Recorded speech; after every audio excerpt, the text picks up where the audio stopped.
استخارے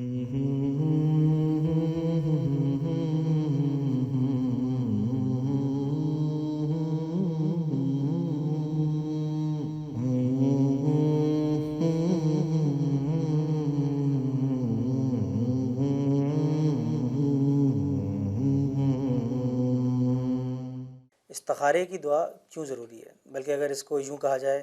کہ استخارے کی دعا ہماری اپنی جو ضرورت ہے، ایک ایسا جو تحفہ ہے جو کہ اللہ کے نبی صلی اللہ علیہ وسلم نے رہتی جو دنیا تک مسلمانوں کو دیا ہے. تو اگر اس کو یوں جو ہے کہا جائے کہ استخارے کی دعا یاد کرنا ہم سب کے لیے یوں بھی جو ضروری ہے، کیونکہ ہم روز مرہ اگر اپنے اطراف میں دیکھیں، اپنے گھر میں دیکھیں، اپنی پوری لائف سٹائل کے اندر دیکھیں، اپنی لائف میں دیکھیں، تو ہمیں روزانہ بے شمار ایسے فیصلے کرنے پڑتے ہیں کہ جن فیصلوں کے نتائج بڑے دور رس ہوتے ہیں. اگر وہ فیصلے ٹھیک ہو جائیں تو ہم یہ یاد نہیں رکھتے کہ ہم نے کون سا فیصلہ کیا تھا، لیکن اگر ان فیصلوں کے نتائج غلط ہو جائیں تو کوئی فیصلے اتنے سخت اور اتنے بڑے ہوتے ہیں جو کہ زندگی بھر کا روگ بن جاتے ہیں، جو کہ انسان کو جو ہے وہ پھر جب غم دیتے ہیں، جو انسان کو جو پریشان کرتے ہیں، اتنا زیادہ غمگین جا کر دیتے ہیں کہ انسان کی پوری زندگی خراب ہو جاتی ہے. اب سوال یہ پیدا ہوتا ہے کہ جب انسان کو روزانہ فیصلے کرنے ہیں، ان فیصلوں میں رہنمائی جو کہاں سے لی جائے؟ تو ان رہنمائی کے لیے ایک تو وہ علم ہے جو کہ اللہ تعالیٰ نے انسان کو اس جو زمین کے اوپر جو مسخر کرنے کے لیے دے دیا، جو کہ شماریات کا علم ہے، جو کہ کوانٹیٹیو جو ہے آپ کا ڈیٹا ہے، اس کے اندر 2+2=4 ہیں. جو چیز صاف صاف جو ہے وہ دکھ رہی ہے، اس کے اندر اگر کوئی غیر معمولی چیز نہ ہو تو ہم فیصلے کرنے میں آسانی ہوتی ہے. لیکن کچھ فیصلے ایسے ہوتے ہیں کہ جن فیصلوں کو روزمرہ کرنا ہے، ان کی اہمیت بھی بہت ہے،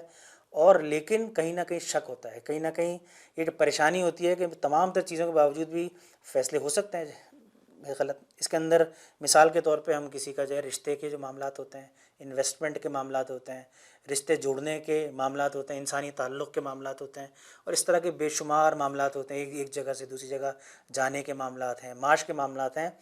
اور اکثر ایسا ہوتا ہے کہ آپشنز ایک سے زیادہ ہوتے ہیں، انسان کو یہ سمجھ نہیں آ رہا ہوتا کہ میں کیا کروں. تمام تر صلاحیتوں، تمام تر کوششوں کے باوجود بھی چونکہ وہ رجحانات کے فیصلے ہوتے ہیں، اس میں غلطیاں ہو جاتی ہیں. اور ہم سب کے اس وقت ہم یہاں پہ دیکھیں اپنے معاشرے میں ہر چوتھے گھر کے اندر ایک نہ ایک فیصلہ جو غلط ہوا ہے، اور اس نے انسان کو مکمل طور پہ جو بیمار جا کر دیا ہے، گھر جو غمگین ہے، اور ایک پریشانی کا معاملہ ہے. جو نصیب میں ہے وہ تو بے شک ہو کے رہے گا، لیکن اللہ کے نبی صلی اللہ علیہ وسلم نے صحابہ کو استخارے کی دعا اتنی تاکیداً جو ہے بتائی کہ یہ گمان ہوتا تھا کہ اس کی بہت زیادہ اہمیت ہے. اب آج کے دور میں اگر ہم اس بات کو یوں لیں تو استخارے کی دعا جب اتنی اہم ہے اور ہماری زندگیوں سے اتنے سخت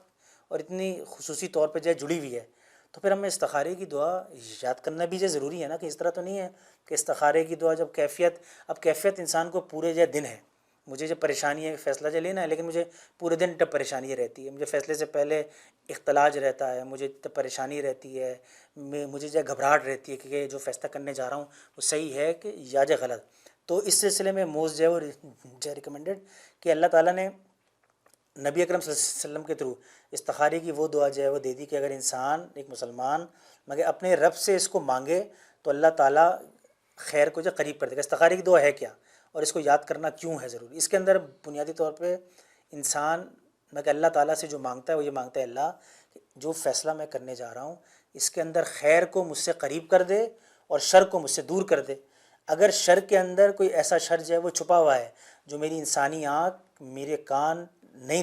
دیکھ پا رہے، نہیں سن پا رہے، اے اللہ اپنی غیبی طاقت سے، اپنے غیبی علم سے ایسے حالات پیدا کر دے کہ وہ شر میرے سامنے آ جائے اور میں اس فیصلے سے رک جاؤں. اور اگر خیر ہے تو وہ تمام بوٹل نیکس، وہ تمام ہرڈلز، وہ تمام پرابلم جو کہ اس خیر کے فیصلے کو کرنے کے جو درمیان آئے اور پھر وہ سب میرے جو سامنے کر دے. تو خیر کو مانگنا اور شر کو دور کرنے کی یہ دعا ہے. تو اس دعا کو لازمی طور پہ یاد کر لینا ضروری ہے. بحیثیت طالب علم جب اس بات کا مجھ کو پہلی دفعہ احساس ہوا اور ہم سب کو بہت سے لوگوں کو احساس ہوتا ہے، تو پھر یہ کیفیت ہوتی ہے کہ استخارے کی دعا تو ایک ایسی دعا ہے کہ جب مجھے کوئی بڑا فیصلہ جو لینا ہے تو پھر پورے دن بھی ہو سکتا ہے کہ دن میں 20 دفعہ پڑھوں اور 25 دفعہ اس کو پڑھوں. جب مجھے کیفیت ہے میں پڑھوں، ہر جو نماز کے بعد اسے پڑھوں. تو اس سے ایک جو گمان ہے کہ جیسے کہ آپ صلی اللہ علیہ وسلم نے ایک چیز کو انڈیکیٹ کیا کہ خیر جو قریب آ جائے گا اور شر جو ہے وہ دور آ جائے گا. اس میں ہے کیا کہ اللہم انی استخیرک